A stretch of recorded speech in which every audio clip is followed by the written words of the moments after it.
அவனே என்னப்பா தேடிட்டு இருக்கா? அவனே உங்க அம்மாவுக்கு வயசாகி போச்சு, ஞாபகம் வந்து ஆகி போச்சு. செய்த எங்க வச்சான்னு தெரியல, அதான் தேடிக்கிட்டு இருக்கேன். சரிப்பா, இந்தாப்பா இந்த மாசம் சம்பளம். அப்பா உனக்கு அம்மாவுக்கும் எல்ஐசில ரூபா கட்டணும்பா, ஒரு 6000 ரூபா கொடுப்பா. இல்லாட போனே 6000 ரூபா. இப்ப வண்டிக்கு ஃபைனான்ஸ் கட்டணும்பா, அதுக்கு ஒரு 6000 ரூபா கொடுப்பா. இல்லாட போனே வண்டி ஃபைனான்ஸுக்கு 6000 ரூபா. இப்ப பசங்களோட நாளைக்கு டூருக்கு போறேன்ப்பா, அதுக்கு ஒரு 6000 ரூபா தருப்பா. இல்லாட போனே டூருக்கு போறதுக்கு 6000 ரூபா. சரிப்பா. அவனே உன் செலவுக்கு என்னடா பண்ணுவா? இருக்கட்டும்பா, ஃப்ரெண்டுகிட்ட பாத்துக்கிறேன்பா. யார்கிட்ட வாங்க வேண்டாம் தம்பி, அப்பா சம்பளம் 2000 ரூபா இருக்கு. சரிப்பா. சேட்டே செயினை கொடுங்க. சரி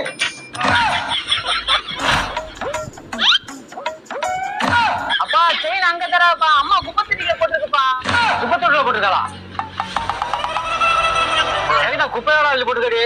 ஏங்க 30 ஆனா மட்டும் இந்த செயின் தொலைஞ்சு போயிருதுங்க.